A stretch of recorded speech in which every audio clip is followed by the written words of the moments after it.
All right, welcome back to the K and O show.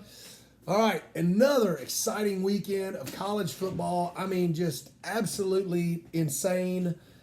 Things keep happening that we can't explain, can we, Big O? Kind of like both of our teams. We just can't explain those, can we? No. All right, so let's get right into it. We'll try to, not keep you guys too long. Appreciate you guys watching. Tennessee, Alabama. It's the first one we're going to do here today. And Alabama is, man, they're just not looking good. Shout out to Elizabeth Webster. Just really happy you didn't knife anybody this weekend because Elizabeth is a diehard Alabama fan and she is done. She is completely done with this team. And probably so because Big O hit us with that stat on the the loss thing. What was that? So this is the first time since November 1st, 2007, they've had 2 losses. 2 losses before November 1st? Yeah. Ooh. Wow. So I'm sure Bama fans are, calling for heads. I'm sure they're ready to fire DeBoer and all that good stuff. A big takeaway real quick on that game is what I'm seeing is they can score. I mean, they have dynamic players all over the place, so they can score. But they're not controlling the line of scrimmage. They are not controlling the flow of the game. They're giving these other teams too much time. And, man, Big O, do you think their defense looks like a defense that was Saban coached? No. No. Yeah. Their defense just doesn't, they're just not getting it done. Doesn't look like. Even though I think Tennessee got, 24? 24. Yeah. 24 points. Tennessee's got a great defense. I mean, you hold Alabama to 14 points or 17 points, I guess it was. Yeah, 17 points.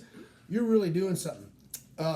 Another thing that I see with Alabama is inconsistency. They're just not really consistent, on anything they're doing. It's kind of hard to get an identity. They're not rushing the ball like an Alabama team, and I think late in the year to finish games, you've got to have a good rushing game to finish off, and especially a good defense. And you're in the SEC, bro, you got to have a defense. I mean, that's the way it is. But Owen's going to hit us with the nice little, kind of crazy fact here today. Will Brooks on Tennessee, he picked off the last pass from Jalen Milroe, which sealed the game. And he is from Birmingham, Alabama, and was not recruited by Bama. Ooh. That's tough. Man. So not really hometown, but Birmingham's not that far from Tuscaloosa. So, this kid goes to Tennessee, and then I bet he was probably pretty hyped about that. Yeah. He probably didn't buy a drink that night. I promise you that. That's for sure. All right, on to our next one.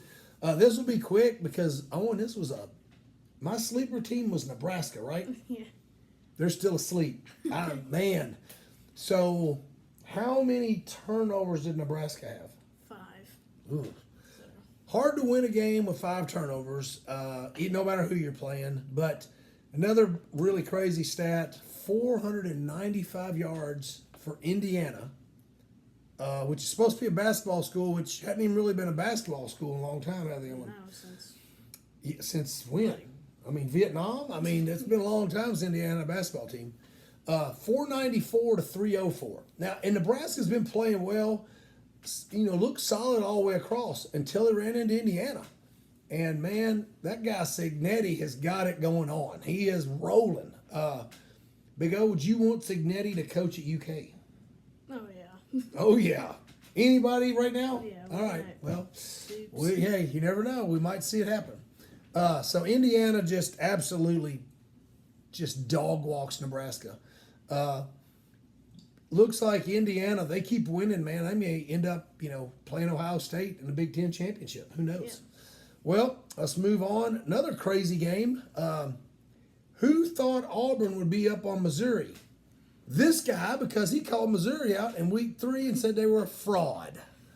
Well, Big O wasn't lying. Missouri is still they're not the team everybody thought they were early on.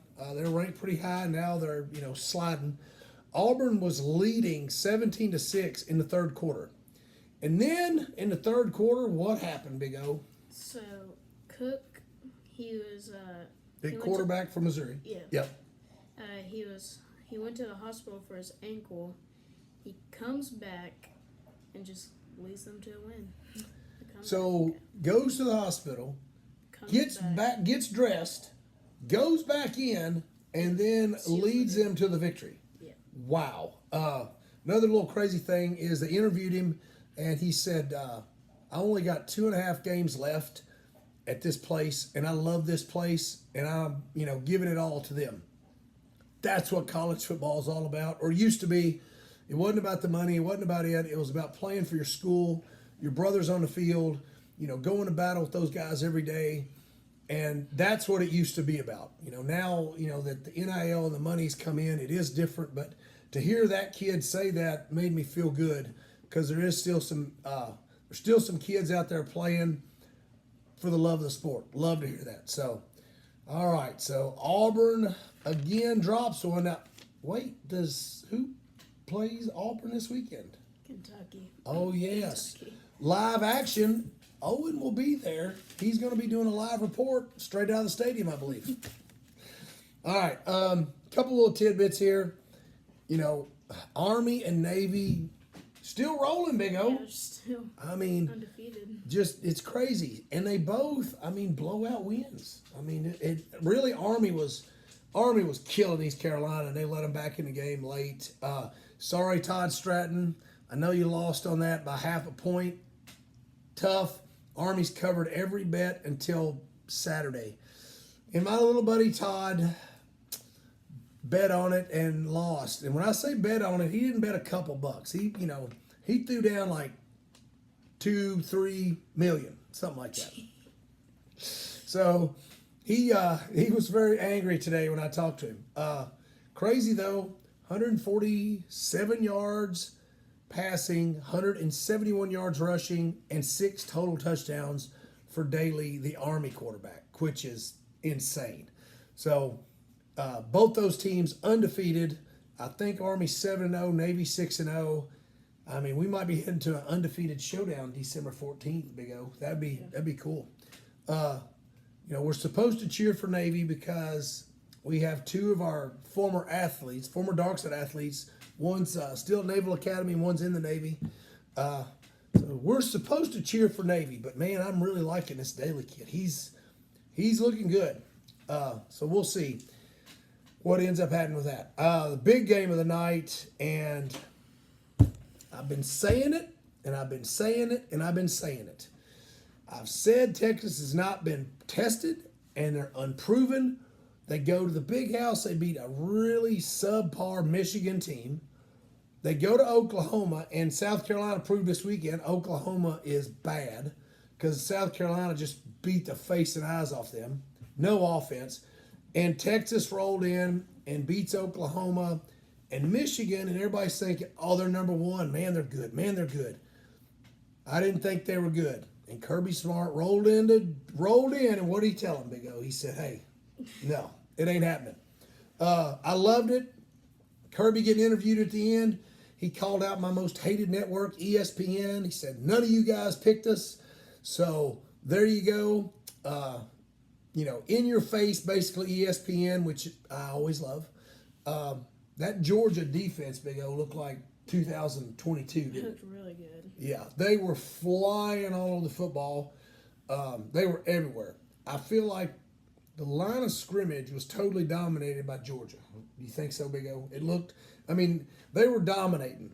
And honestly, if he hadn't made that onside kick, I guess it was right at the start of the halftime there, and gave Texas, I don't know if Texas would have scored even the 13 points they scored. It was just a shellacking. Yeah, not even Arch Manning could stop that.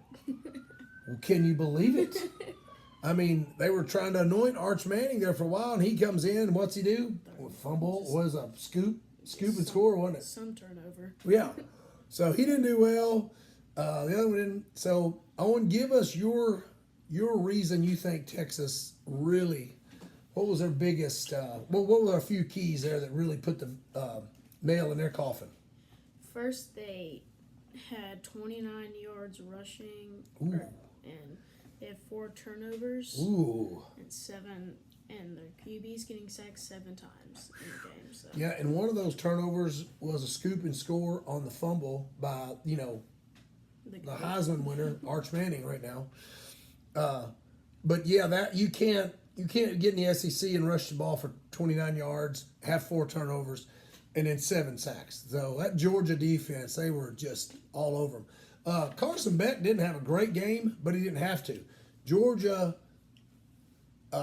absolutely asserted themselves in the run game, and Travis Etienne looked good.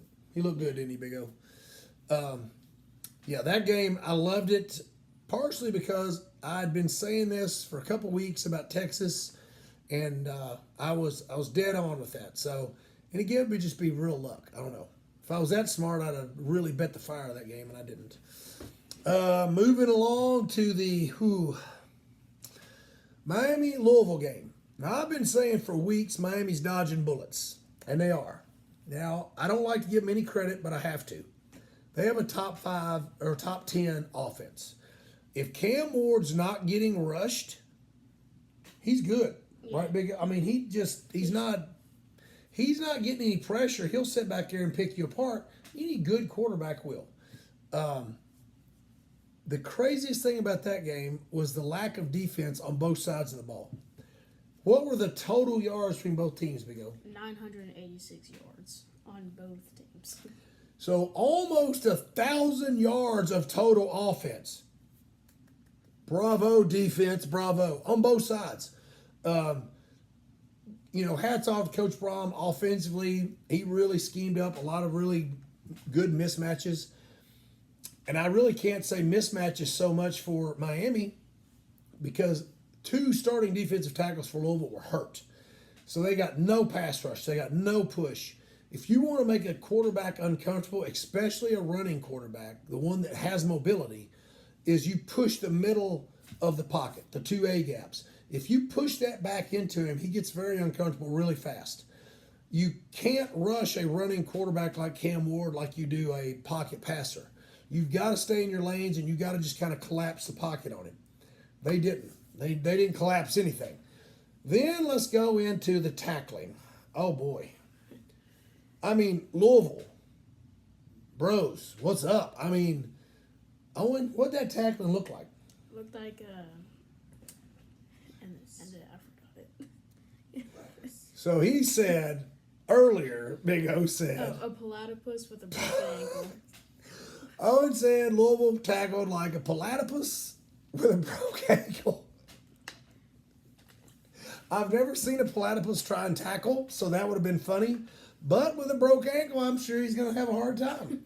Yeah, so that sums it up. Owen has called it and said platypus with a broke ankle tackling for Louisville. It was atrocious. It was awful. Then you couple that with 3 of 12 on third down conversions, not making third down conversions. Then you couple that with, hey, let's fumble the ball in the end zone. Miami falls on it. That helps none.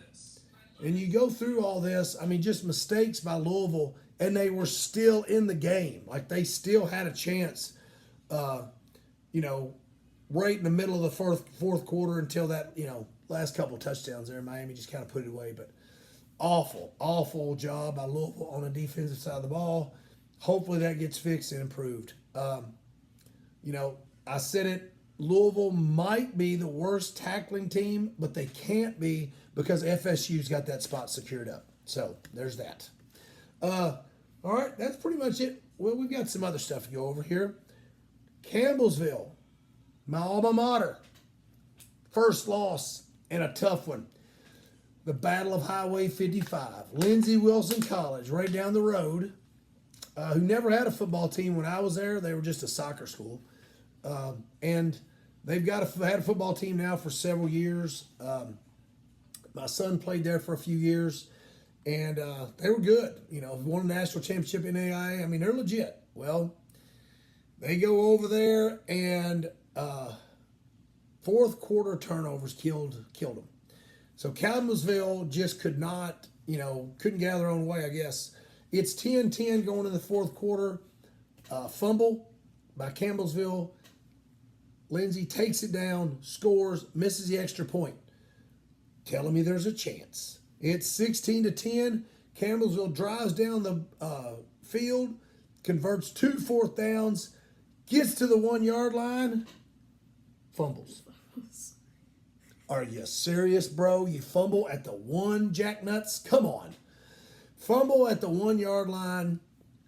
Lindsey jumps on it. Ball game. So 16-10. Campbellsville was ranked number 25 in the country. Lindsey was, I think they were ranked a little bit higher, maybe 18th, something like that. But a loss in the Mid-South Conference, that doesn't help any. But, hey, still, they're playing with some of the best teams in the country. I like seeing that way better than 3 years ago when Campbellsville was awful, terrible. And they were really bad for 4 or 5 years. So really glad to see that, they're at least competitive, beating people. And I think that'll put them at 6-1. I think so. Yeah, 6-1. All right. So for our final big stat, Big O's going to give it to you right here for the Metcalf, sorry, don't mean to steal your thunder, Big O. What's your big stat? Sorry. This running back from Metcalf County. Over in Edmonton, Kentucky, a little place in middle of nowhere. What's his name? Byron Kirkland Lundy. Yeah, that's a mouthful. They probably call him BKL. Yeah. Probably. He had 490 yards rushing, 10 touchdowns, and only 24 carries. Wow. Now, I read this, and I was pretty shocked. They played Clinton County. No offense, Clinton County. I know you guys aren't real good, but they ended up winning like 70-44, something crazy like that. But hats off to that kid. 490 yards. Wow. I haven't done the average on that, but 24 carries, 490 yards, 10 touchdowns. I believe it's a state record. I think. Is that right? Mel, was that a state record? State record. She's our statistician. She just doesn't know it. So now for our last segment. So Big O, what do you think about UK? Yeah, I think they'll be a great team under Mark Pope. They have some shooters and they have 2 really good defensive players that'll be better than last year. It was really just all offense last year. But Mark Pope picked up 12 people from the transfer portal, and I think they'll be good this year. Well, what do you think about their defense? How'd their defense do? Oh, and in the blue-white scrimmage, I thought they did good. Especially Lamont Butler, he had a couple steals, and even though he's like 5'11", he had a couple blocks. Well, what do you offensively what do you think? Is going on with UK? Oh yeah, Mark Pope can be an offensive coach if he wants. They really like the 3-ball, and they did pick up the number 1 transfer portal player in shooting, Kobe Brea, and 2 hometown heroes, Trent Noah from Harlan and Travis Perry from Lyon County. So it's obvious I'm playing checkers and my partner's playing chess over here. So that's your UK report. All right, hope you guys enjoyed the show. We will see you next week.